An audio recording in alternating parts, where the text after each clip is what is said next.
Welcome, everyone, to another edition of the Irish Breakdown Podcast. I'm Vince, that's Bryan, that's Trevor, and we're back. It's a Thursday, which means it's defensive day when it comes to some positional breakdowns, and we've got a good one for you. We've got the defensive ends today. A lot going on with the defensive end position, guys. I mean, we're kind of jump into it here. We've got, guys coming back from injury. We got a guy who's already injured. We've got young talent. We've got a change in the way that they're positioning guy. Like, so many different things to talk about, when it comes to this position. There's some battles as to where guys are going to fall in the depth chart, all of the things. And we're going to talk about it all today. I'm really excited about where we're going with this group today. A lot of talent there, a lot of options, even with the injury, and we'll talk about that in a minute, but a lot of stuff to talk about here, Bryan. Yeah, it's a very unique position. Trev, you and I have had some conversations about this position group where it's arguably one of the two or three biggest question marks on the team as far as like we don't know injuries, there's this, there's that. But it's also one of those position groups where if it hits this season, the talent is such that this could be a really big part of the offense. I mean, the defense. It could be a really big part of the team having a lot of success, because it is such a loaded group. And so it makes a very interesting preview time. It makes for a very interesting breakdown because, guys, we could spend the next hour talking about all the unknowns. So we could talk about, well, I don't know how good this group is going to be because how good's Boubacar going to be? How about this guy, this guy, this guy, this guy? And we could kind of take it down a real sort of negative, questiony path. We could also spend the next hour just like, dude, this guy has big time potential. This guy has big time potential. This guy could be really good. But what about if this guy breaks out? And we could go like down this super like optimistic like path. And both would be true. Both would have accuracy to them, would have truth to them. And I think the presence of those two realities makes this a big question mark. You know what I mean? Like Trev, you could say, okay, well, if we focus on this part, then it's like, dude, I'm kind of worried about defensive end. But if then we focus on this part, it's like, dude, I think the defensive ends are going to be dudes. And that's what makes this position group so intriguing, guys, is, and we're going to kind of go through and break it down and you'll understand all the different aspects we look about it. But it's what makes it a potentially exciting position, but also one where you got to say, I still need to see it first. Because we saw last year at times the defensive end position was a major strength, including in the postseason. I mean, does Notre Dame beat Georgia if the defensive ends don't play the way they do? Maybe. But I know for a fact that they were huge in that game. And it was, Junior's early sack that killed a drive. Burnham, I think on the first or second play of the game, had like a big tackle for loss. You had Junior then recovering the fumble that Adon Schuler created early in the game. And then, of course, you've got R.J. Open and his big play. And then just the overall, they just shut the Georgia run game down. And so, but then you go look at the Penn State game, and in the first half, other than Burnham coming off the edge on that one big play, they weren't that good against Georgia. And then they couldn't generate any pass rush against Ohio State. So just that up and down level of play, guys, if this defense is going to be as good as it needs to be for them to win a championship, this group has to be better than it was a year ago. It has a chance to be, but there's a long way to go from what we know right now to what they need to be. So it makes for a very intriguing group. And that's why, honestly, I wanted to talk about the DNs first, because it does in a lot of ways. Trev, don't you think it kind of mirrors the quarterback position? Where it's like, okay, there's a lot of question marks. There's a lot we don't know. But, dude, the potential is sky high.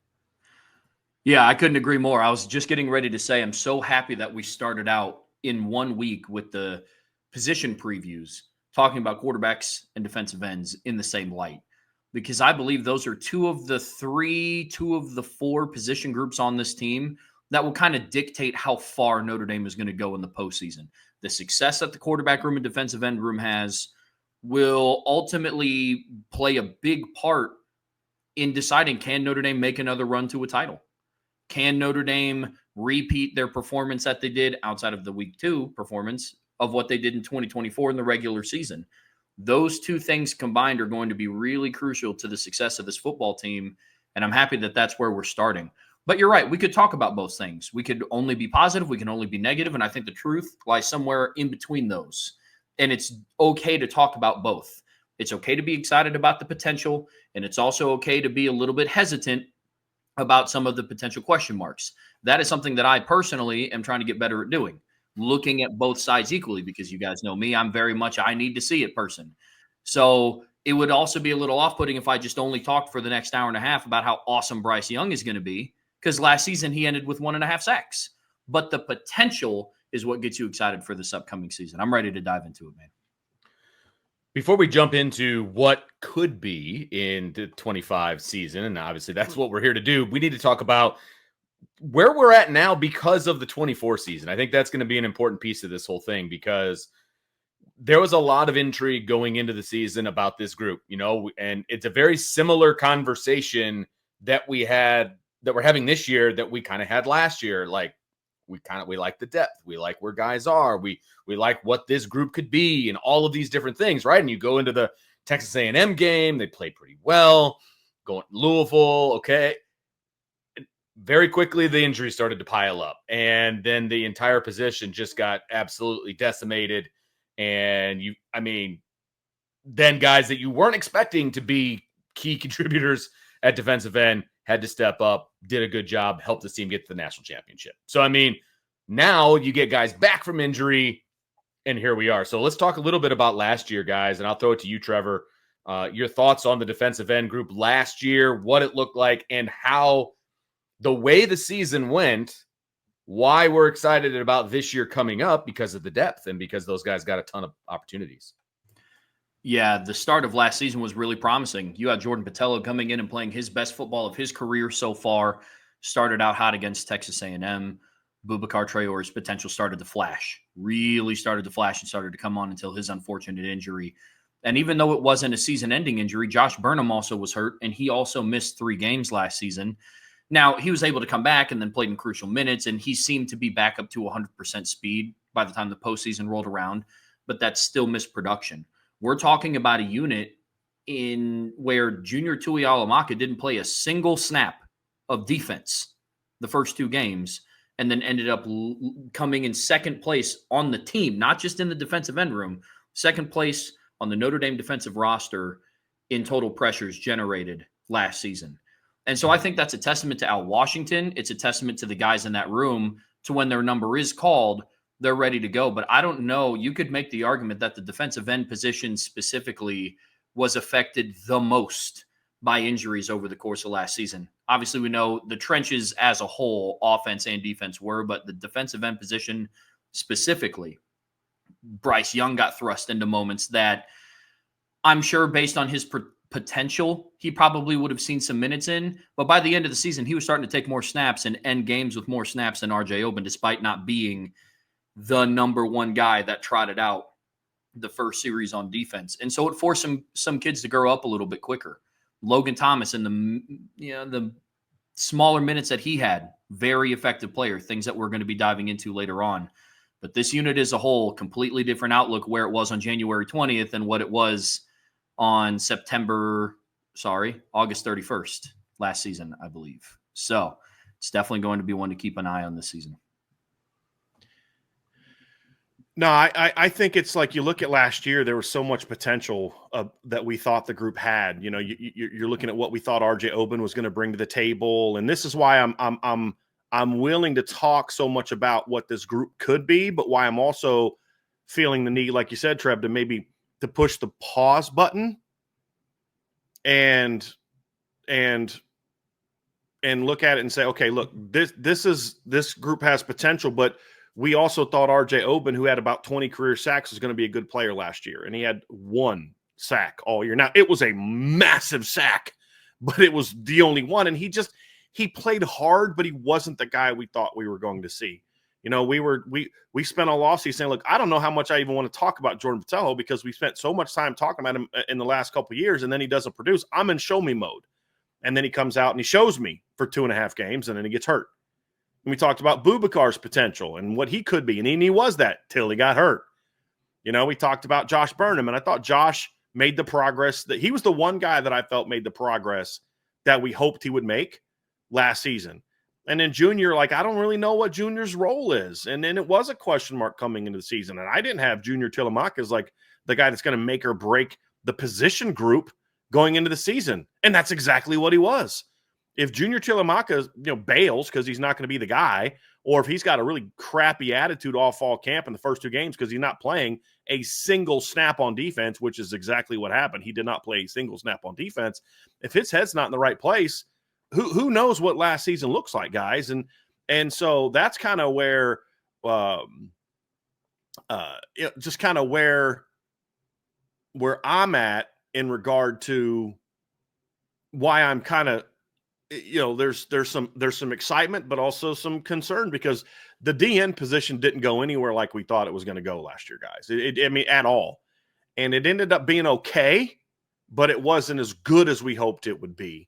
And now you're like, okay, well, fingers crossed that it's gonna go again, and kind of be what we hoped it would be. And you just the law of I mean, I'm trying to think of like the way to express this, guys, but like the law of average is going to tell us that this position group's not going to battle the injuries it did last year.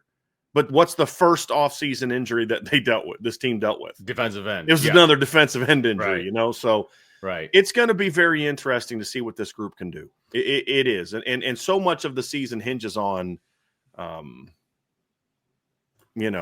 this group. Yeah. Yeah. I mean, you're not wrong. I just talking about last year, and you're absolutely right. It didn't go right for that group. I mean, it just didn't. And if you would have asked anybody on the defensive staff or Marcus Freeman, draw up a perfect scenario or draw up the scenario you think is going to happen with the defensive end group, they would not have drawn up the way 2024 went, right? No. Well, they went through it. They got through it. And now as you look back on it, as we look forward to 25, looking back on 24, knowing that there was a lot more guys that got a lot more snaps than we probably would have anticipated. We saw obviously good flashes early in the season before these guys got hurt. All of these things, when you just all roll it up into one big ball and then you throw it out there for 25, Bryan, does it give you positive thoughts going into 25 because those guys have some more experience and you've got some battle-tested guys that we didn't think were going to be battle-tested going into 25? It is interesting because, Josh Burnham got thrust from being hopefully a complimentary player to, dude, you kind of got to be a dude for Notre Dame. Bryce Young got thrust in from being a guy that, okay, he's a freshman, he'll earn whatever he gets, to like, and early in the year we saw Bryce was playing a little bit, but not a ton, to like, dude, now we just need you to be one of the guys. I always think those things benefit the future team. In very rare instances have I ever seen a guy get a bunch of experience and then it doesn't help him at all. And usually those guys just aren't that good, or they kind of played above their ability, so to speak, or, for a shorter period of time the year before. But these guys were thrust into the role so early that if it like Junior made a lot of plays early. You guys remember, like he was good against Purdue, and then he has the interception against Miami of Ohio, and he made a couple plays early.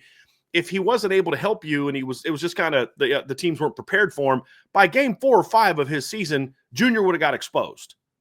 It didn't happen because he's a good football player, and so those things would have kind of okay, now they figured it out. And same thing with like Leonard Moore. If Leonard Moore, let's say Benjamin Morrison plays all year and he gets hurt against Georgia, and Ohio State and Penn State struggle to figure out how to get to Leonard Moore, you'd be like, well, okay, he did well, but like they didn't have a lot of film on him. Well, he steps into the lineup in game 5 to start at one spot, and then 2 games later, he's in the starting lineup for the rest of the year. If he had those giant holes, they would have got exposed. And so it's not just that they played a lot, Vince. It's because they were thrust into the lineup early, and we saw what they can do all year. It's kind of like you have the same group you did last year, except they're a year older, and you're adding Boubacar Traore to it. You're adding Logan Thomas to it, a different version of Logan Thomas to it. You're going to eventually add a Jordan Patel to it. Guys you just basically did not have last year. And when Notre Dame started to really make their run where they turned the corner as a team, they didn't have Boubacar. They didn't have Patel. And then, we saw obviously Logan Thomas was limited to a certain role last season. And then, of course, you didn't have Cole Mullins last year, who got hurt before the season. Now you throw him into the mix. And it's almost just like you've got your same group as last year. You replace RJ Oben with Bubakar, and let's see how that goes. And then and you add Cole Mullins, you add an older, stronger Logan Thomas. You're going to eventually add Jordan Patelho, and it certainly should make you kind of excited about what this team can be. Because I think a lot of the growing pains that maybe we expected some of those guys to make this year or even later in the year, like I think we all expected Bryce Young to eventually become a prominent player, but he was kind of thrust into that role way earlier than expected. I think that might have hurt him a little bit last year at time, or at least early on, but it's going to help him this year. And that's part of where my excitement comes from. And we just haven't seen a lot of D lineman guys just stagnate under Al Washington. That's another thing that needs to be talked about, Trev, is, well, I mean, Vince, I get your thoughts on this because we've been, you and I have been talking about, the D line and Al Washington for years. We just haven't seen a lot of guys in Al Washington tenure go from year 1 to year 2 or year 2 to year 3 and just be the same guy. Right. Or regress. Right. Guys tend to get better. Burnham got better from 2023 to 2024. Bubakar got better from 23 to 24. Patelho got way better from 23 to 24. Oh, yeah. And Junior got better from 23 to 24. The only guy that regressed is the guy that they brought in from the outside. Mm-hmm. Bryce Young got better from September to January. One season, yeah. So that also kind of, for me, adds a little bit of something to this where it's like, you could look at there have been guys that have regressed under Al Washington, but because it's like one guy here, one guy there, a lot of times I put that on the play. I've said, Vince, you've heard me say this many times. Yeah. If one or two guys in a position group don't improve, but the rest do, that's usually more about those players. Mm-hmm. When the majority of the position group or a bigger chunk of a position group doesn't improve, that's on the position coach. So that's what was our issue with the O-line under Jeff Quinn. It's like the unit as a whole struggles consistently. That was our issue with the receiving core under Del Alexander. It's like it's not just one or two guys. It's the whole unit struggles to really make the jumps. That hasn't been an issue for Al Washington during his tenure. For the most part, guys get better from one year to the next. Howard Cross took a step back, but you saw Briley Mills take a big jump. And that's what leads me to believe that to have more optimism that I think this unit is poised to take a jump. For sure. And Trevor, I'm going to throw it to you here in just a second. And because they're to Brian's point, there's a bunch of experience. There's a bunch of depth here. There's different kinds of players that we're talking about. There's not just a mold, I guess, that they're employing on the end of the defense on the outside. It's not a one size fits all kind of a situation. There's some different kind of guys out there that Notre Dame's going to be relying on. And I think for the first time in a long time, guys, I do feel like Notre Dame, the defense, the team, they could potentially lean on the edge guys a little bit here, more so than they have in the past. I think that there's enough depth, there's enough experience there where, okay, this is a group now. It's not just going to be like, I hope you guys just do your job. It's going to be, I think these guys can make some plays. Well, Trev, I think that's what's interesting about some of the stuff I'm hearing about the defensive line. Because one of the things that Chris Ash is doing is one of the changes I think we're going to see is he's going to ask the defensive line to do more.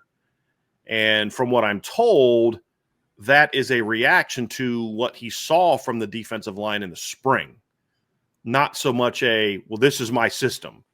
His system has done that in the past. Obviously, it's easy to do that when you've got Joey Bosa and Adolphus Washington and Michael Bennett, Sam Hubbard, and Taekwon Powell and some guys like that. That he had, not Taekwon Powell, but it was Lewis. But when you've got those kind of guys, well, sure, it's more so like he was in. This is what I was told. He was kind of liked what he saw from the defensive ends. You got to think about it. He hasn't seen Bubakar yet. He hasn't seen Bubakar take a live snap. But now he has watched Bubakar on film, and that adds to the conversation.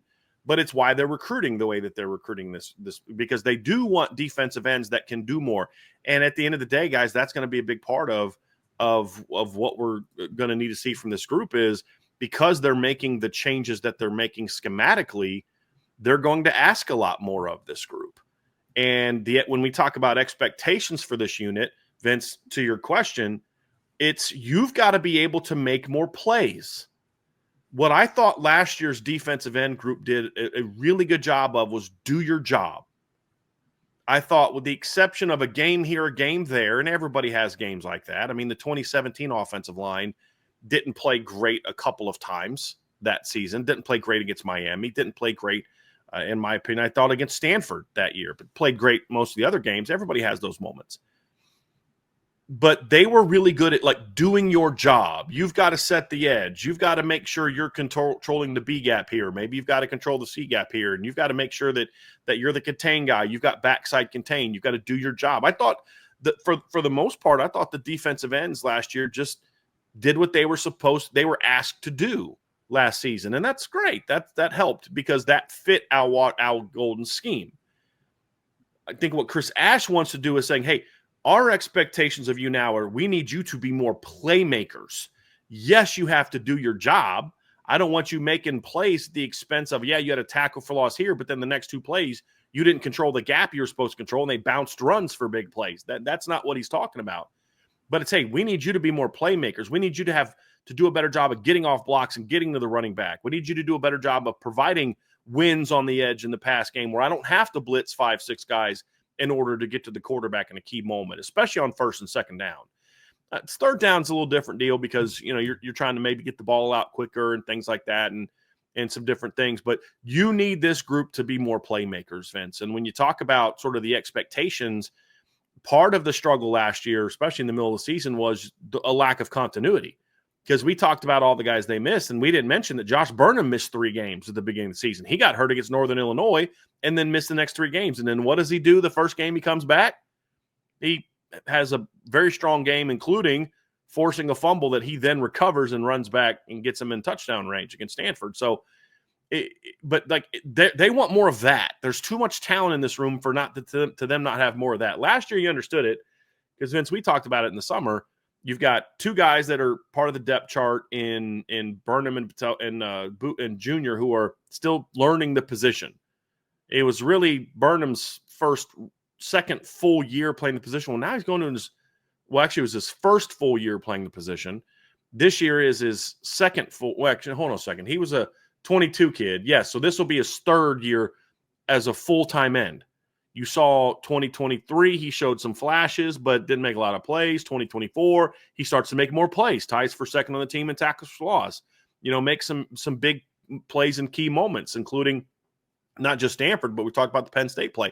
Okay, now it's time to take your game to an even higher level, but that wasn't necessarily what we expected of him last year. Now it is. Junior has proven himself to be a guy that can do certain things. We need him to, Bryce Young, you're not a freshman anymore, so they're just in a position where, I think the expectation from the coaching staff, and my expectation certainly, is when you've got the talent that this group has, the length that this group has, the athleticism that this group has, and now the experience that this team has, Trev, the expectation is now that your potential starts turning into production. We use that phrase a lot, and I think that's going to be a big key for this unit. And it's going to be a big key for this defense. I don't know that this defense can reach its full potential without the D-line taking a jump. And we'll talk also about this next week with the D tackles. But the DNs are part of that too. You got to go from just being a bunch of guys that do your job to guys that do your job while also making a lot more plays. And that's the expectation for this unit in 2025, in my opinion. And they're going to, if they want to win a championship, they're going to need, I'm not saying they've got to look like the world's greatest defensive end unit on planet Earth, but they've got to certainly be better playmakers and more consistent playmakers than they were a season ago. There's a lot of parity between the defensive end position and the wide receiver group on offense, in my eyes. Last season, it was a lot of, okay, you did your job. You were good run blockers. You made some catches when given the opportunity. And very similar to the wide receivers' performance in the postseason, I thought the defensive line played pretty well in the postseason in moments. The Georgia game is what makes me the most optimistic about the season, because I think I can join you fellas in saying that I am also cautiously optimistic in this group. There's a lot that they have to show me. And I feel the same way about the wide receiver room. But if you go back and look what they did against Georgia, that is where the bulk of my optimism comes from. Truly. It was exciting watching what they did in moments throughout the regular season, but I put a lot of weight into what teams, players, position groups do when the lights are the brightest in the biggest moments.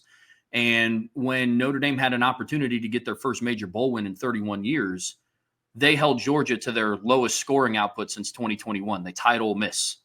Ole Miss and Notre Dame this year held Georgia's offense at 10 points. They're the first two teams that had done it since Clemson in 2021. And what are two things that those games had in common? Georgia got dominated in the trenches on the line of scrimmage, and Ole Miss was known for having a really good defensive line. And Notre Dame's defensive line was able to have similar success what Ole Miss's was able to. And in that game, when you saw R.J. Oben have the strip sack that he had, and you saw the game that Junior Tuialamaka had, and you saw the game that Josh Burnham had, and you see a true freshman in Bryce Young coming in and playing meaningful snaps in the Sugar Bowl as an 18-year-old, that's what propels forward a lot of the excitement for this season. But expectation, we've been talking about it all offseason long. You got to take a step forward. Got to take a step forward, because if Notre Dame wants to reach the level that they are, it's not good enough anymore to just do your job. That is now the bare minimum expectation. When you talk about guys like Bryce Young, you're a true freshman. You're getting your feet wet. It's your first time taking collegiate snaps. Your focus is doing your job. That moves from your kind of like middle of the road potential ceiling expectations to that's now your floor. Hey, you're 6'7", you're 265. You know your job now. Now it's time to use your playmaking ability and your potential, play to your ceiling, and go make plays week in and week out. Playmaking ability consistently is going to be the expectation for me this upcoming season, because we saw at times last year them make plays. But ideally, you don't go 1 week you're on, 1 week you're off, then you're on for 2 weeks, then you're off for 3 weeks, and so on and so forth. So consistency from this group is going to be huge. One of the things that is different this year than there has been in the last few years for Notre Dame on the defensive side of the ball, and we're talking some scheme, a little bit of a little schematic difference, and that was kind of not a bomb that was dropped, but a piece of information that was dropped on us when Bryan and I had a chance to sit down with Marcus Freeman a couple of weeks ago, and he told us that there was not going to be any more big end Viper. It was going to be more right and left. Which is interesting, and that is going to change things just a little bit. And for those of you that don't know what that means, we kind of wanted to break it down a little bit just to kind of so people understand what that means and why they're doing it and things of that nature. So, Bryan, I'll kick it over to you for kind of a Cliff's Notes version on what it means to go from Viper and big end to right end, left end, and kind of how they're going to do things and what's going to be asked of those positions moving forward and why that's different and why they're doing it. While we're doing this, I'm actually going to try to pull up some film and maybe take a couple screenshots. We'll see how quickly I can get that brought up. But what Notre Dame basically did last year is, as you mentioned, they had that Viper and they had the end. Called it the defensive end. We'd call it the big end just to try to differentiate it, but it was the Viper. And what that meant for Notre Dame was they would be in situations where they would have their Viper play at the boundary. So it would basically be primarily built off the field. So if the ball was on the right hash, the defense's right hash, then you would have the Viper line up at that position. The Viper would then go to the boundary. So like he'd go to the right and then the Viper would go to the left. And then when you got into other situations where, they would opposite hash, the end would then go the opposite side. And so if the next play, the ball went on the left hash and then the defensive end or the Viper would then go to that side, he would then go to the left side. And I'm looking at it from the defensive point of view. And so what they've decided to do, and so like if the offense changed positions, then that would kind of sometimes they've shifted. It would maybe put them in a little bit of a spot where it's like, okay, now you're being asked to do things that you haven't done as much. And then in other situations, like if a team's going tempo, it kind of puts you in some binds. We'd see times where Notre Dame would kind of shift they do a motion, and so then Notre Dame would kind of go right back at them. So instead of what they're going to ask to do, and then there's different responsibilities with that. A Viper's almost always outside the tackle. Defensive end is a lot of times he'll be tucked inside the tight end. We'd see a lot of that. We didn't see a ton of nine technique type stuff from Notre Dame, which is like outside the tight end with that position. And so there's different responsibilities with those two positions. Whereas now when you look at it and you look at how Notre Dame's playing the position, it's like you're staying on one side. And so that means if the ball's in the right hash and you're lined up into the boundary, if on the next play you're on the right side of the defense, if on the next play, that team is all of a sudden on the left hash, you're still on the right side, but now you're to the field instead of being in the Viper, which means you have to know more techniques, you have to know more calls, you have to be a guy that can play in space if needed to. You have to be able to drop. Because, now it's not a situation where it's always just the Viper that's going to drop into coverage. Both end positions need to drop into coverage. So it's adding a lot to the plate of the Viper. And that's kind of where I'm coming from when I talk about, there's being more expected of this group now because of the change, the philosophical change at this point in time. So it also, what it does, guys, in my opinion, is it also, one of the benefits of it is I also think that it puts them in a situation where there's more, it gives you more, it gives you more personnel opportunities to mix and match. So where last year when you had all the injuries at Viper, Josh Burnham had to kind of change positions. And so then him and Junior playing the same position. They weren't on the field at the same time very often. And him and Bryce Young were the same, kind of the same position, would have played the same position early in the season.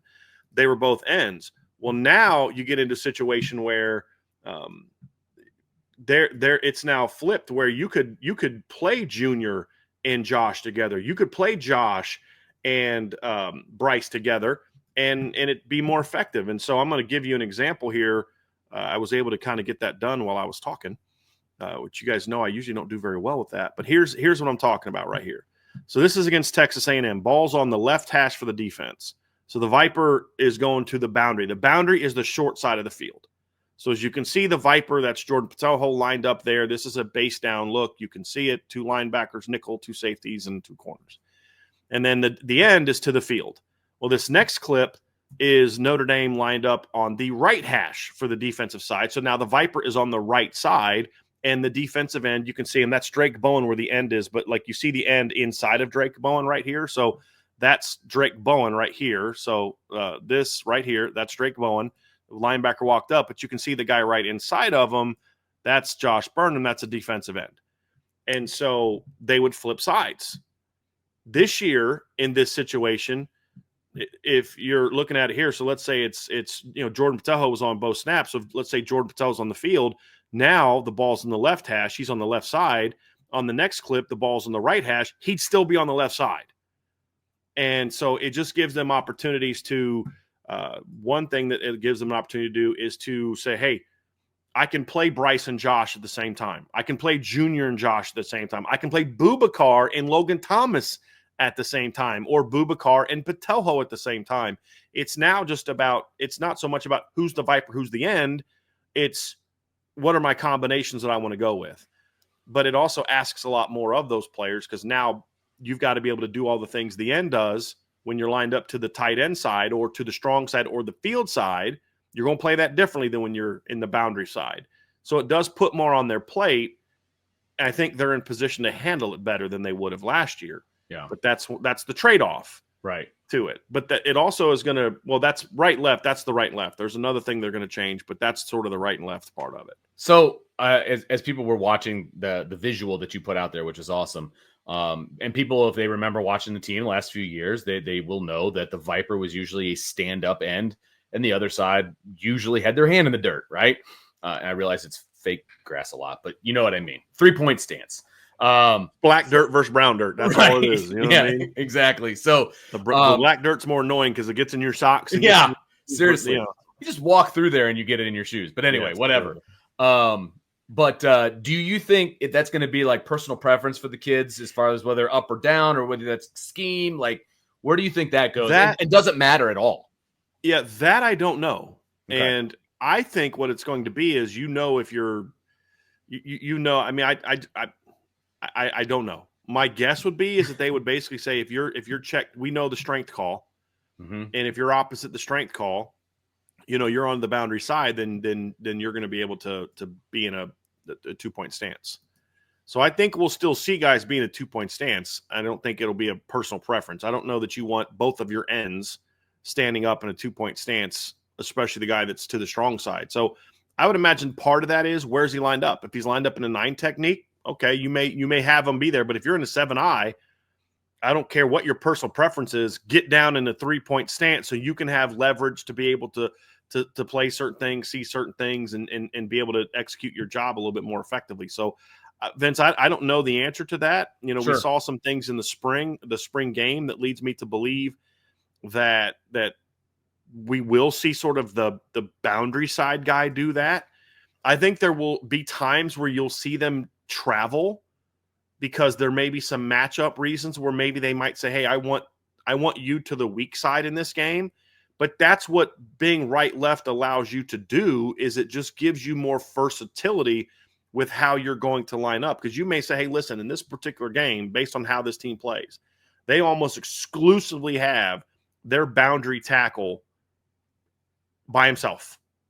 They just don't, when the tight end is to the boundary, he's running a route, he's, releasing, he's going to motion, something like that. So in this game, we always want Boubacar traveling to the short side because we want to get him in those solo matchups. So you can go and you can do that more now because you don't have to teach a guy a new technique. It's like you just can't up and decide, in a game if your cornerbacks are playing left right. It's like it's harder to field boundary. It's harder to say, okay, well, we're now just going to, in this particular game, have you travel. We talked about that last year in the championship game because he's playing something different. He's playing in different space, different alignments, different calls, things like that. You haven't prepared that. Now, because they're being asked to kind of know it all, they're almost like receivers, because we always talk about how receivers can play any part of the offense. They know the routes, they know the whole package. So you have receivers can play certain things. And the other thing too is if you're just playing left and right, the one thing it allows you to do is it allows you to simplify sort of, I'm always playing with this hand in the ground. I'm always using this dominant eye. But even then, you won't always see the same guy playing left and right. But on that particular series, it allows you to know, here's who I'm going up against on this play. Right? So I'm the right end. Means I got to study the left tackle. I'm only playing right end this game. I got to know the left tackle as opposed to now I got to study the right tackle, left tackle, know how this guy does that. And it also allows you to say, hey, we're going to go put Boubacar on this guy the whole freaking game. We're going to put Boubacar, Logan Thomas, and Bryce Young on this guy the whole game because this is a guy we can go after, and these are our best pass rushers. So these are our right ends this week, just as an example. So I just think it gives you a lot more options, a lot more matchup options for you against them. It gives you a lot more personnel options for your own defense where you may say, hey, look, this is a week where we want these two guys really playing together, or a week where maybe we want these guys kind of rotating in at one spot to take care of a matchup. And it just allows you to do that as long as your players can handle the volume that they're going to be asked to do now from a mental, technical standpoint, because they have to know more technique and know more assignments this year than they did a year ago. So the next thing we're going to do is we're going to talk about the depth chart, and then we're going to jump into each individual guy, all that fun stuff. Before we do, though, make sure you hit that like button, that subscribe button, that notification bell. Share with your family and friends. Join us over on the boards.irishbreakdown.com if you want the intel. Obviously, this is a very busy time in recruiting, guys. And so if you want the intel, if you want to know where things are going or trending, I should say, you want to jump on the boards.irishbreakdown.com. And then, of course, always jump over to irishbreakdown.com because there's all kinds of great written material in there by these two guys, Trevor, Bryan, Sean, stuff up there, some other contributors. So you definitely want to check out irishbreakdown.com. But again, if you want the intel, you got to head over to boards.irishbreakdown.com for all the good stuff.